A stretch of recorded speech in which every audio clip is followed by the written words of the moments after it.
Salut tout le monde, je vais vous raconter ma vie en dessin, ou Draw My Life pour les bilingues. Alors voilà, je m'appelle Thibaut. Non, Thibaut. Ouais, voilà, Thibaut.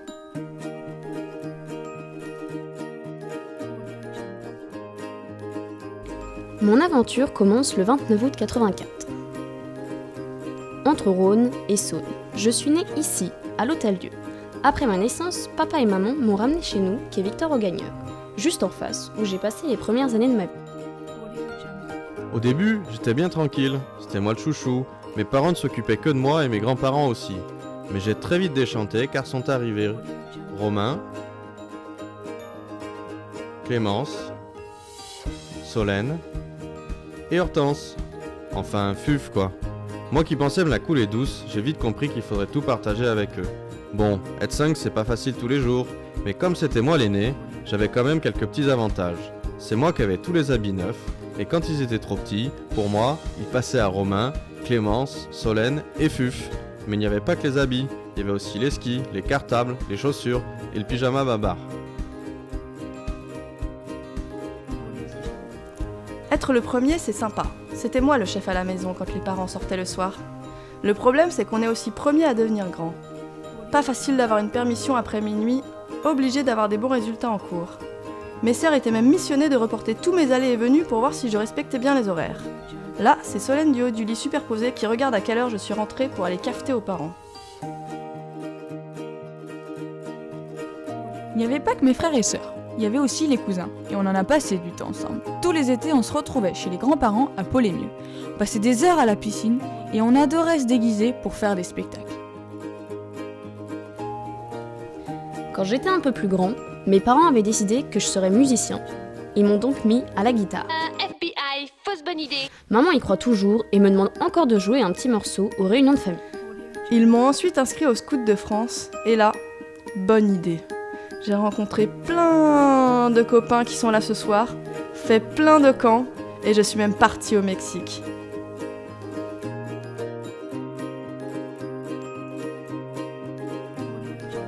Malgré toutes mes activités, j'ai quand même eu mon bac, mention très bien. Mention à les fesses. Et comme j'aimais bien la chimie, j'ai passé des concours pour entrer dans une école d'ingénieur et j'ai été accepté à CPE. J'ai rencontré encore plus de copains qui sont aussi là ce soir, ça c'était cool. Par contre, la chimie c'était de moins en moins cool. Avec mes copains, on a créé le FLAC, Front de lutte anti-chimie. Ça ne servait à rien puisqu'on était parti en électronique, mais on rigolait bien quand même. J'ai ensuite commencé à avoir la bougeotte et j'ai essayé un petit retour aux sources en Suisse, le pays de mes ancêtres où j'ai passé mon année de césure. Mais les douaniers suisses n'appréciaient guère ma belle Nevada immatriculée en France et me l'ont fait vider plusieurs fois. Du coup, j'ai décidé de partir en Espagne pour passer un semestre avec Jean-Guy à Granada. Je me suis bien éclatée, j'ai encore rencontré des copains, bu quelques cervezas, enfin beaucoup de cervezas, et mangé pas mal de tapas. Il a donc fallu se mettre au sport. Mais niveau sport, j'avais aussi la bougeotte. Tous les 6 mois, je changeais. Ce qui arrangeait bien mes frères et sœurs au moment de trouver des idées de cadeaux pour mon anniversaire. Je me suis essayé au vélo, on m'a offert le cycliste, la gourde, les gants. Ensuite, à l'escalade. On m'a offert la corde, les chaussons et le baudrier. Après, au tennis.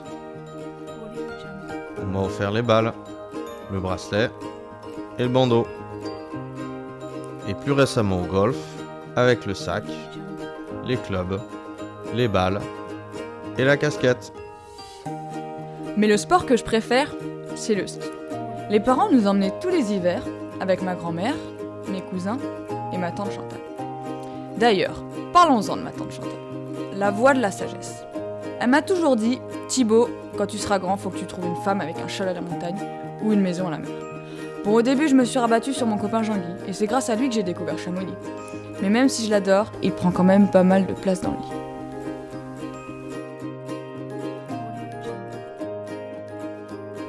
C'est à cette époque que j'ai rencontré Emmanuelle. Ce fut une révélation. Elle était comme un soleil, toujours plus belle. Elle rentrait même dans les critères de ma tante Chantal. Elle est intelligente, sympa, belle, skieuse, blonde et elle a même un chalet à la montagne. Ma famille l'a tout de suite adorée. À ce moment-là, je vivais dans une garçonnière rue Jean de Tourne. Mais on a vite déménagé pour s'installer ensemble rue Henri Germain, où on vit encore aujourd'hui. Enfin, dans cet appart, on n'y est pas souvent.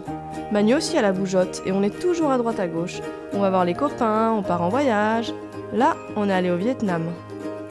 Et là, on surfe sur la côte landaise. Et là, on pêche à l'île de Ré. Mais l'endroit qu'on préfère, ça reste Chamonix, où on passe la majorité de nos week-ends. C'est d'ailleurs là que j'ai demandé à Manu de m'épouser, au milieu des montagnes. Et comme j'étais plutôt serein sur sa réponse, j'avais réservé une chambre dans un chalet où on a passé la soirée à boire du champagne dans le jacuzzi.